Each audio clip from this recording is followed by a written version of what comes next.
Hello guys, welcome back to another vlog. और यहाँ vlog की स्टार्टिंग मैंने आज आफ्टरनून से की है। तो यहाँ मैं अपनी नीस की कुछ पिक शेयर कर रही हूँ आपके साथ, जो कि वो योगा कर रही थी। उस टाइम मेरी बहन ने क्लिक कर मेरे साथ शेयर करी थी। तो मैंने सोचा कि आप लोग उसे इतना प्यार देते हैं तो मैं उसकी पिक्स जो है आपके साथ भी शेयर करती हूँ। आप लोग मुझे कमेंट सेक्शन में बताइएगा कि आपको मेरी नीस की ये पिक्स कैसी लगी।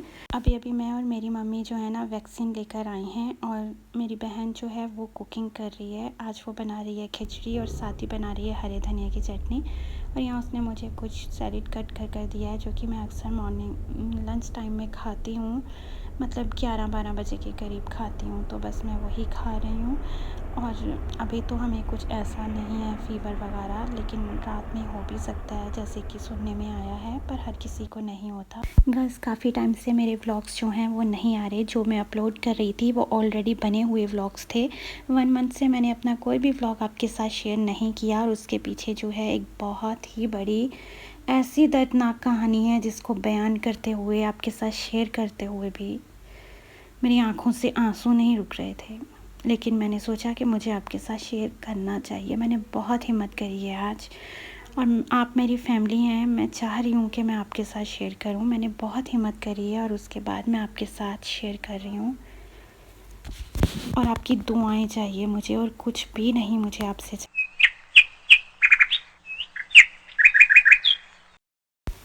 गाइस, यहाँ पर मैं बना रही थी मक्खन, जो कि काफ़ी दिन से ना पड़ा हुआ था, तो उसे बनाना था। तो मेरे से बिल्कुल भी बन नहीं रहा था, क्योंकि इससे पहले मैंने कभी भी नहीं बनाया। तो यहाँ पर ना मेरी मम्मी की हेल्प ले रही हूँ। और मैंने आपको बताया था ना कि हमारे साथ क्या हुआ।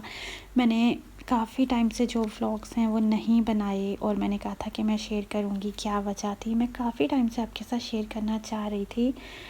तो गाइस, मैं बताती हूँ कि चांद रात से एक दिन पहले ना मेरे मामू जान की तबीयत अचानक से ख़राब होती है। और जब डॉक्टर को दिखाया तो उन्होंने उन्हें बड़े हॉस्पिटल में रेफ़र कर दिया, और बाद में पता चला कि उनका ऑक्सीजन लेवल जो था वो काफ़ी लो था, और इसी तरह वो एडमिट रहे।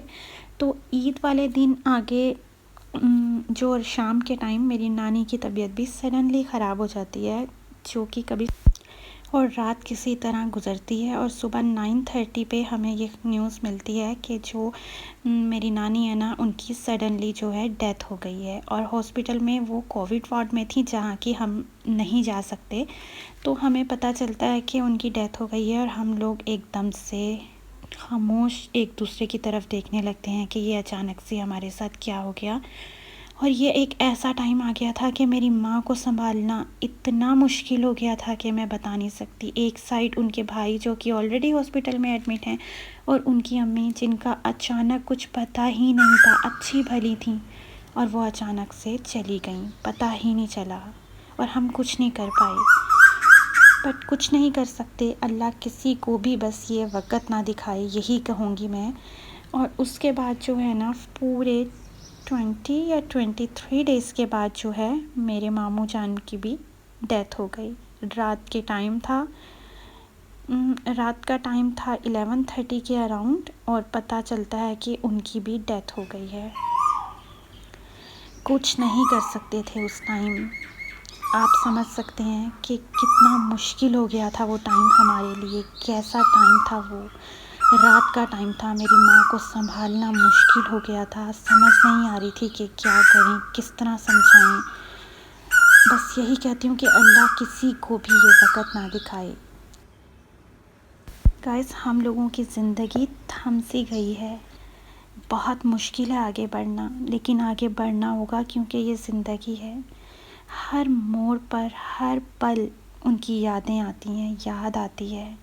चाहे फिर वो खाने का टाइम हो, चाहे वो कुछ पीने का टाइम हो, चाहे वो सोने का टाइम हो, चाहे वो बाहर बैठने का टाइम हो, चाहे सुबह हो, दोपहर हो, शाम हो, बारिश हो, आंधी आए, चाँद निकले, सूरज निकले, हर चीज़ पे आती है।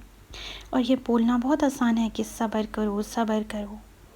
हर कोई यही बोलता है, रिश्तेदार भी बोलते हैं, और हर कोई यही बोलता है। लेकिन सब्र करना बहुत मुश्किल है उसके लिए जिसने अपने खून को खो दिया हो।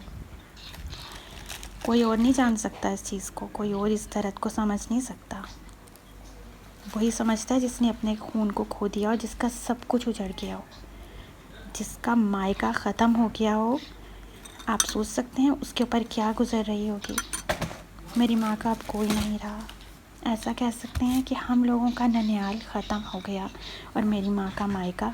गाइस, मेरे मामू जो थे ना वो बहुत ही यंग थे। अभी उन्होंने कुछ नहीं देखा था। अभी उनके बच्चे भी छोटे छोटे हैं। कुछ भी नहीं देखा था उन्होंने। मेरी माँ ने उनको एक बच्चे की तरह गोद में खिलाया था, और एक माँ से उसका बच्चा छीन लिया जाए तो उसके ऊपर पता क्या गुजरती है। फिर मेरी माँ की तो माँ भी चली गई और उनका भाई भी चला गया, और वो भी ऐसे कि जिसे कुछ हुआ ही नहीं था। और कोविड की जो बॉडी होती है उसे देखने नहीं दिया जाता, जिसकी वजह से मेरी माँ उन्हें देख भी नहीं सकी। उसको इस बात का भी बेइंतहा दुख है। आप लोग समझ सकते हैं वो इस वक्त किस तकलीफ़ से है। आप लोगों के आगे यही कहती हूँ मैं कि आप मेरी माँ के लिए दुआ करें कि अल्लाह उसे सब्र दे दे। वो कुछ खाती नहीं है, उसको अपनी कोई होश नहीं है, वो बहुत परेशान है। वो छुप छुप कर रोती है कि हम बच्चे उसे मना करते हैं, समझाते हैं कि ना रो ना रो, अपना ख्याल रखो, लेकिन वो रोती हैं, बहुत ज़्यादा रोती हैं, कुछ खाती नहीं है, बहुत ज़्यादा वीकनेस हो गई है उनको। गाइस, हम लोगों ने बहुत दुआएं करी। हम लोगों ने नहीं, सब ने ही बहुत दुआएं करी, लेकिन किसी की दुआ भी काम नहीं आई। अल्लाह को शायद यही मंजूर था। आप लोग दुआ करिएगा कि मेरे मामू जान की और मेरी नानी जान की अल्लाह मग़फ़िरत फ़रमाए, उन्हें जन्नतुल फ़िरदौस में आला मुक़ाम अता फ़रमाए, और मेरी माँ को सब्र दे। बस मैं आपके आगे यही दुआ के लिए कहती हूँ, और मुझे उम्मीद है कि आप लोग बहुत दुआ करेंगे। गाइस, यहाँ पर मैं आपको एक बात कहना चाहूँगी, लॉकडाउन हो या ना हो, आप अपनी एहतियात लाज़मी करें, क्योंकि हुकूमत के लिए आप जस्ट एक गिनती का हिस्सा हैं, बट आपकी फ़ैमिली के लिए आप उनकी ज़िंदगी का हिस्सा हैं। सो आपको अगर ज़्यादा ज़रूरत नहीं है तो आप लोग बिल्कुल बाहर जाना अवॉइड करें, बिल्कुल भी बाहर ना जाएं, और डबल मास्क यूज़ करें, ग्लव्स यूज़ करें, और अगर ग्लव्स नहीं यूज़ कर रहे हैं तो बार बार जो है हैंड्स धोएं, उन्हें फेस पर कहीं टच ना करें, और डिस्टेंस रखें आपस में। बस इसी चीज़ से ही हम लोग इस बीमारी से बच सकते हैं, अदरवाइज़ हमें कोई चीज़ इस बीमारी से नहीं बचा सकती। गाइस, जो आपने पीछे देखा कि मेरी बहन ने ना फ्राइड राइस बनाए थे, और बहुत ही दिनों के बाद बनाए थे।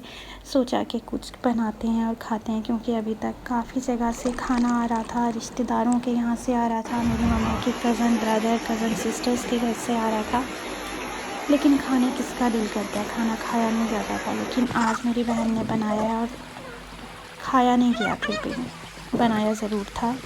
और हम लोगों को वैक्सीन लेने के बाद फ़ीवर हो गया था काफ़ी ज़्यादा, तो मेरे पापा ने रात के टाइम मुझे हलवा बना कर दिया था, जो कि मैंने आपके साथ पीछे शेयर भी किया है। तो वो मैंने रात को खाया था, लेकिन क्लिप जो है आगे पीछे हो गए, जिसकी वजह से वो पहले ही शेयर हो गया था। मेरी बहन भी काफ़ी डिस्टर्ब हो गई थी, और उसकी वजह से उसकी बेटी, पूरी फैमिली डिस्टर्ब हो गई थी, तो वो लोग बाहर आउटिंग पे गए थे। तो उसके कुछ क्लिप्स थे जो कि उसने मेरे साथ शेयर किए और मैंने आपके साथ शेयर कर लिया। और यहाँ मेरे पापा ना कुछ फ्रूट्स लेकर आए थे। मम्मा को मेरी काफ़ी ज़्यादा वीकनेस हो रही थी, खाना सही से नहीं खाती, तो सोचा फ्रूट्स ही खा लेंगी, जिससे कि उनकी वीकनेस थोड़ी ठीक हो जाए। पर इसे काफ़ी टाइम से ना बाहर रखा हुआ था, तो अभी पानी से धोकर ना मैंने इनको निकाल दिया है। और ये साथी हैं आम, जो कि इनको भी धोकर निकाल दिया है और रख दिया है। आई रियली होप कि गाइज़ आपको मेरा ये व्लॉग अच्छा लगा होगा, और अगर अच्छा लगा हो तो लाइक एंड शेयर करना मत भूलिएगा। और अगर आप मेरे चैनल पे न्यू हैं तो प्लीज़ मेरे चैनल को सब्सक्राइब कर दीजिए, फैमिली और फ्रेंड्स के साथ शेयर कर दीजिए। और साथ ही साथ जो मैंने लास्ट व्लॉग में आपके साथ एक चैनल को शेयर किया था, आप प्लीज़ उस चैनल को भी फुल सपोर्ट करें और उसमें भी विज़िट करें। आपको उसमें काफ़ी अच्छे मेकअप, स्किन, हेयर केयर के रिव्यू मिलेंगे, जो कि बिल्कुल जेन्युइन होंगे।